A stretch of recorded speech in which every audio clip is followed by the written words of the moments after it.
La ministra de Trabajo, Yolanda Díaz, está empeñada en que los españoles trabajamos mucho. Ella quiere decirnos cómo tenemos que vivir nuestra vida, quiere garantizarnos, pues eso, que no nos canse el trabajo, que no nos cansemos cuando vayamos a trabajar y que tengamos muchísimo tiempo para vivir. Ella quiere organizarlo todo. Y bueno, su plan, su medida estrella para esta legislatura es cambiar el estatuto de los trabajadores y que no se pueda trabajar más de 37 horas y media en España. Ahora se trabajan 40 y vamos a ver cómo nos lo explica. Esta norma, que tiene que ver con la reducción de la jornada y con algún aspecto más que ahora vamos a señalar, cambia el paradigma de lo que hacemos desde el Gobierno de España. Esta propuesta tiene que ver con vivir mejor, trabajar menos y ser mucho más productivos y más eficientes económicamente. Tiene que ver con la vida de la gente. Bueno, pues lo que Yolanda Díaz no nos cuenta es que la factura de tener que pagar lo mismo a un empleado pero trabajando menos, que esto no es más que un aumento de los costes unitarios, pues va a recaer, pues ¿en quién? En los de siempre, en los empresarios y además sobre todo en las pymes, que son las que más dificultades tienen para asumir este aumento de los costes por obligación estatal. Pero hay más cosas que no nos cuenta Yolanda Díaz. Hay otros problemas en el mercado laboral español de los que la ministra de Trabajo no quiere ni hablar. Y uno es que no es que los españoles trabajemos mucho, el problema es que los españoles trabajamos poco. Y esto tiene un nombre y se llama absentismo laboral. Cuando hablamos de absentismo laboral hablamos de las faltas al trabajo por enfermedades, por contingencias comunes, luego también hay una parte de faltas que no están justificadas. Pero es que esto es un problema real y un problema del que todos los sectores, no hay semana que no haya uno que se queje por estas faltas continuadas de su plantilla a su puesto de trabajo. Hace poco era el de los supermercados, hace unos días Mercadona, Lidl, la patronal de todas estas grandes distribuidoras, bueno, pues se quejaba de que los costes del absentismo habían aumentado en los últimos 10 años más de un 100%. Y si nos vamos a los datos globales, la verdad que el resultado es demoledor.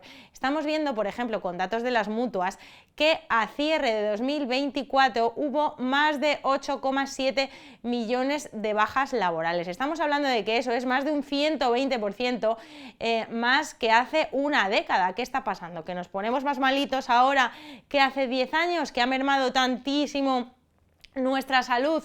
Bueno, pues la verdad que es un melón que hay que abrir, es un tema del que hay que hablar. Y vamos a ver en la siguiente tabla, en cifras reales, quién tiene que soportar todo este coste del absentismo.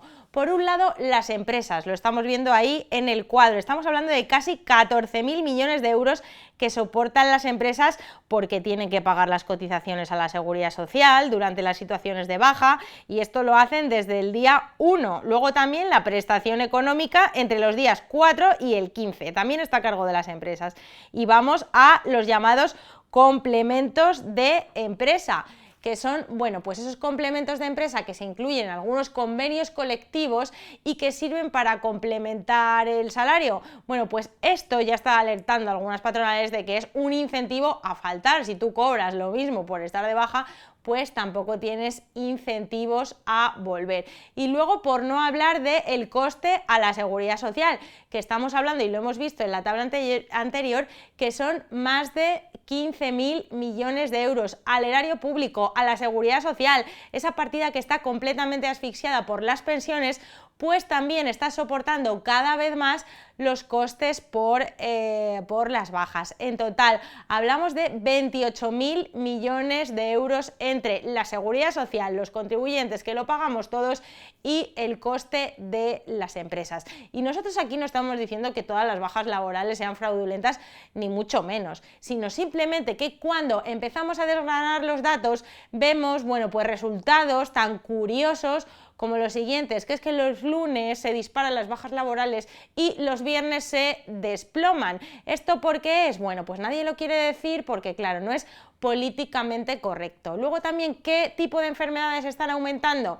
Bueno, pues las llamadas de difícil objetivación, o sea que el médico le cuesta, por ejemplo, comprobarlo, como pueden ser algunos dolores de espalda, los cuadros de ansiedad. Esto está subiendo y las mutuas están analizando los datos. Lo que pasa que, bueno, es un melón que debemos abrir, pero que el gobierno se niega en redondo a tratar el tema. Así que cuando les diga Yolanda Díaz que es que trabajamos mucho en España, tenga estos datos presentes y por lo menos póngalo en duda.